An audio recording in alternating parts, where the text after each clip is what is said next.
आपने बताया कि जो किडनी पेशेंट हैं जिनका डायलिसिस होता है, हाँ।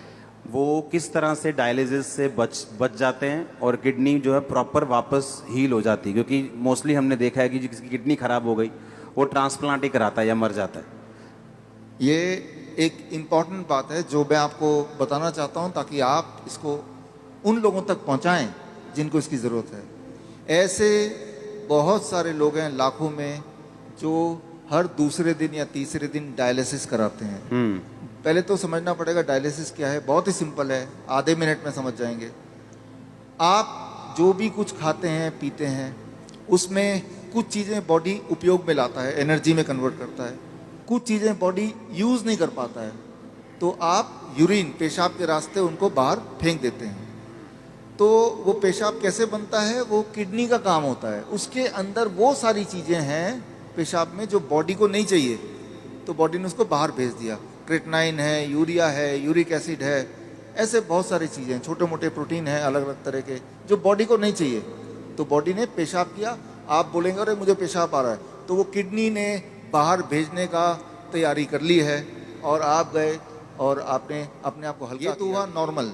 आपका बॉडी खुद ही आपका डायलिसिस कर रहा है। डायलिसिस ये है, हमारा बॉडी हमारे अंदर की जो चीज़ जो हमें नहीं चाहिए वो बाहर फेंकने का रास्ता बनाया, इसे कहते हैं डायलिसिस। यानी कि हमारे सबकी बॉडी करती है इसको।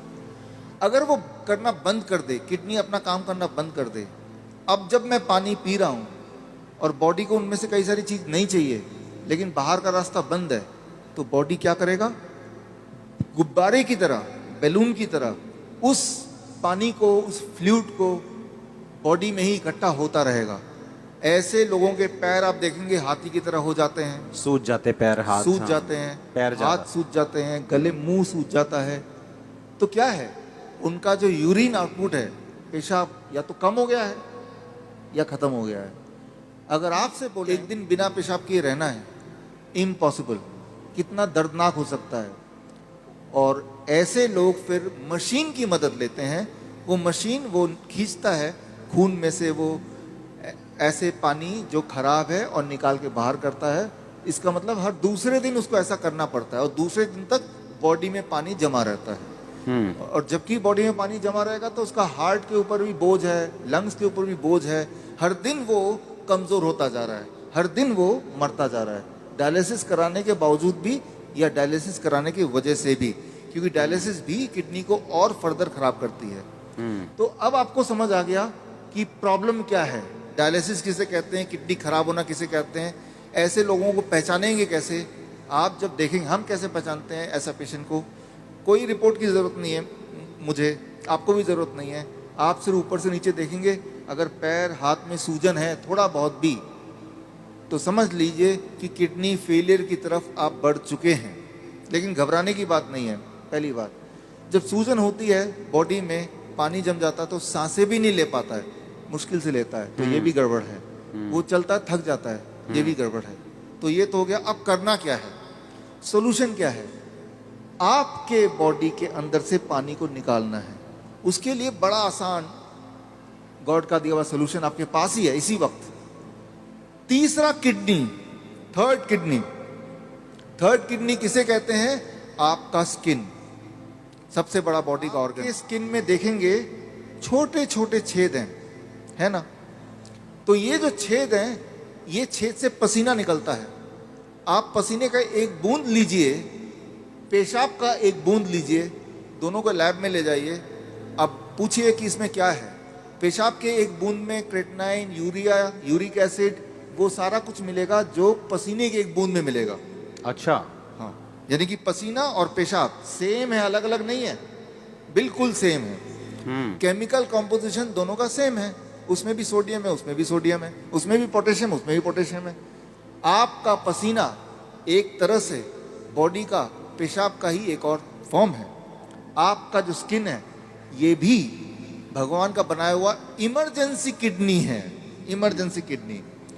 तो उस इंसान का जिसके दोनों किडनी खराब हो गए, अब क्या करेंगे, ये जो स्टेपनी है, मैं इसको स्टेपनी बोलता हूँ। आपकी गाड़ी का एक टायर पंचर हो गया, आप स्टेपनी यूज करते हैं ना, तो हम बोलते हैं कि ये स्किन को यूज कर लो, स्किन से बाहर निकाल दो। अब सवाल आता है स्किन से कैसे निकालें। स्किन से निकालने के तरीके अभी बाथटब का वीडियो प्लीज चला दें। ओके, हमारे चलाओ वीडियो बाथटब का। हमारे हॉस्पिटल में, हिम्स हॉस्पिटल है, डेरा बसी में है, अभी जलंधर में भी खुल गया है। आप देखिए यहाँ पे वीडियो, ये जो लोग आप देख रहे हैं पानी के टब में बैठे हुए हैं। पानी का टेम्परेचर याद रखिएगा 40 डिग्री सेल्सियस पे है। पानी गले तक है। गले तक पानी अगर हो, उसका टेम्परेचर अगर 40 डिग्री सेल्सियस मेंटेन कर पाए, और ये लोग अगर 2 घंटे बैठे के अंदर, 2 घंटे सुबह शाम के एक ही बार, एक बार, या फिर 1-1 घंटा 2 बार, अच्छा, ऐसा करने से, ये सारे किडनी पेशेंट हैं। ये वो पेशेंट हैं जो हर दूसरे तीसरे दिन डायलिसिस कराने जाते, लेकिन अब वो जाते नहीं हैं। क्यों? क्योंकि वो अब ऐसा करते हैं, इससे उनकी तीसरी किडनी से वो सारा जो मल है जो पेशाब के रास्ते नहीं निकल पा रहा था, वो निकल जाता है। पहली बात। दूसरी बात, और ऐसे टप में, कोई भी टप में बैठ जाना है, कोई भी टब में, कोई भी टप हो, और उसमें जो पानी है उसे 40 डिग्री पे ही रखना है। 40 डिग्री पे रखना है। और नापना कैसे है? थर्मामीटर से। थर्मोमीटर आप 150-200 रुपए का मिल जाएगा। पानी नापने वाला जो पानी नापने स्पेशल वाला थर्मामीटर, स्पेशल थर्मोमीटर 150-200 में मिल जाएगा। हाँ, कहीं से उसको चेक करते रहना कि वो 40 डिग्री पे मेंटेन रहे। पानी डाल लेना है, गर्म पानी डाल देना, 2 घंटे बैठना है। 2 घंटे बैठना है। ये टेम्परेरी सोल्यूशन है कि किडनी हील भी होगी? इसमें मैं आता हूँ। हाँ, ये किडनी हील होगी, लेकिन कैसे? 2 चीज होगा उसके साथ। आप अगर ये करेंगे तो एक्सपेरिमेंट करने के लिए उस इंसान का पहले आप बोलिए कि वजन करे, क्योंकि वजन में वो अंदर पानी है। 2 घंटे बाद दोबारा वजन करेंगे तो आधा किलो, 1 किलो, 1.5 किलो वजन कम मिलेगा। मतलब बाहर आ गया, वो बाहर आ गया। पहली बात। आप एक और काम करें, उनके पैरों के सूजन के फोटो खींच लें। 2 घंटे बाद दोबारा देखें, अरे सूजन कहाँ गया? अरे बाहर चला गया, उसको बॉडी ने बाहर भेज दिया। एक और काम करें, किडनी पेशेंट की एक दिक्कत होती है, उनका बीपी बहुत हाई रहता है। क्यों? गुब्बारे को जैसे फुलाएंगे तो प्रेशर बढ़ गया ना, तो बॉडी भी तो गुब्बारे की तरह फूल रही है, पानी अंदर डल डल के, तो प्रेशर बढ़ता जा रहा है। तो चाहे कितनी भी दवा खा लें किडनी का पेशेंट, प्रेशर उनका बहुत ज्यादा होता है, ब्लड प्रेशर। अच्छा, लेकिन तो अब पहले प्रेशर नाप लें, ज्यादा ही मिलेगा 200/100। अब पानी में बिठाएं, और अब पानी में बिठाने के बाद 2 घंटे बाद दोबारा प्रेशर नापें, तो प्रेशर कम हो जाएगा। कम से कम 40 यूनिट कम हो जाता है, किसी का 20 यूनिट कम हो जाता है, लेकिन कम जरूर होता है, हर एक का कम होता है। तो जो मेन सिम्टम होते हैं किडनी पेशेंट के, वो सारे सिम्टम एक क्लासिक सिम्टम होता है। मोस्टली बोलते हैं कि किडनी आपकी श्रिंक हो गई है जी, हाँ। किडनी सुंगड़ गई है, सिकुड़ गई है, वो काम नहीं कर रही। हाँ, वो फिर से बढ़ेगी कि नहीं बढ़ेगी? ऐसे ही रखना पड़ेगा पेशेंट को?